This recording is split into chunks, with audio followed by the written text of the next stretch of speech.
लखनऊ झांसी 21 जून इस वर्ष 12वें अंतर्राष्ट्रीय योग दिवस की theme yoga for health again रखी गई है, जिसका उद्देश्य योग के माध्यम से प्रत्येक आयु वर्ग के लोगों को शारीरिक, मानसिक, भावनात्मक रूप से स्वस्थ और सक्रिय जीवन के लिए प्रेरित करना है। उत्तर प्रदेश के मुख्यमंत्री योगी आदित्यनाथ ने झांसी में आयोजित राज्य स्तरीय कार्यक्रम में योगाभ्यास करते हुए प्रदेशवासियों को अंतर्राष्ट्रीय योग दिवस की शुभकामनाएं दी और कहा है कि योग केवल एक व्यायाम नहीं बल्कि स्वस्थ, संतुलित और दीर्घायु जीवन का आधार है। मुख्यमंत्री ने नागरिकों से योग को दैनिक जीवन का हिस्सा बनाने का आह्वान किया है। मुख्यमंत्री योगी आदित्यनाथ ने कहा है कि प्रधानमंत्री नरेंद्र मोदी के प्रयासों से भारतीय योग परंपरा आज विश्व स्तर पर स्वास्थ्य और मानव कल्याण का सशक्त माध्यम बन चुकी है। योग न केवल शरीर को निरोग बनाता है बल्कि मन को शांति और जीवन को सकारात्मक ऊर्जा प्रदान करता है। देशवासियों से आह्वान किया है कि योग फॉर हेल्दी एजिंग की भावना को अपनाते हुए नियमित योग अभ्यास की जीवन शैली का हिस्सा बनाएं, जिससे कि स्वस्थ और सशक्त समाज निर्माण में योगदान दिया जाए। हम सब आभारी हैं देश के यशस्वी प्रधानमंत्री श्री नरेंद्र मोदी जी का,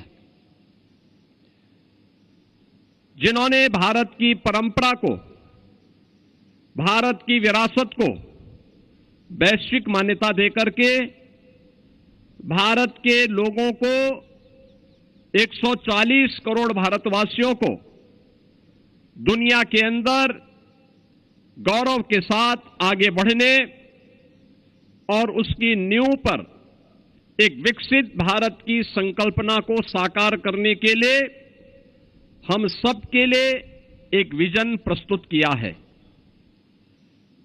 आपने देखा होगा प्रधानमंत्री जी स्वयं भी हर वर्ष अलग अलग राज्यों में जाकर के अंतर्राष्ट्रीय योग दिवस के इन कार्यक्रमों को सफलता की नई ऊंचाई तक पहुंचाने के लिए कार्य करते हैं। और ये मेरा सौभाग्य है कि इस वर्ष मुझे झांसी के इस ऐतिहासिक मैदान में आप सबके साथ अंतर्राष्ट्रीय योग दिवस के इस कार्यक्रम के साथ जुड़ने का अवसर प्राप्त हो रहा है।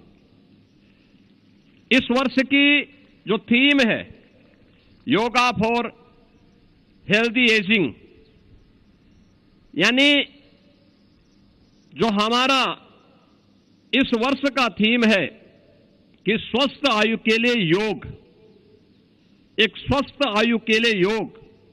और भारत की मान्यता क्या रही है? हम सब इस बात को मानते रहे हैं कि शरीर माध्यम खलु धर्म साधनम, यानी स्वस्थ शरीर से ही आप जीवन के चारों पुरुषार्थों को पूर्ण कर सकते हैं। अगर स्वस्थ आरोग्य शरीर स्वस्थ नहीं है, आरोग्य नहीं है, आप कैसे कल्पना कर सकते हैं कि जीवन के किसी भी पुरुषार्थ को कोई व्यक्ति पूर्ण कर पाएगा? स्वस्थ शरीर का व्यक्ति ही, स्वस्थ शरीर का, स्वस्थ मस्तिष्क का छात्र ही अपने जीवन में सफलता की नई ऊंचाइयों को प्राप्त करेगा। एक स्वस्थ शिक्षक ही अपने छात्र को संस्कारित करेगा। एक स्वस्थ किसान ही खेती बाड़ी के नियमों के बारे में एक नई ऊंचाई को प्राप्त करते हुए लोगों के लिए प्रेरणा बनेगा।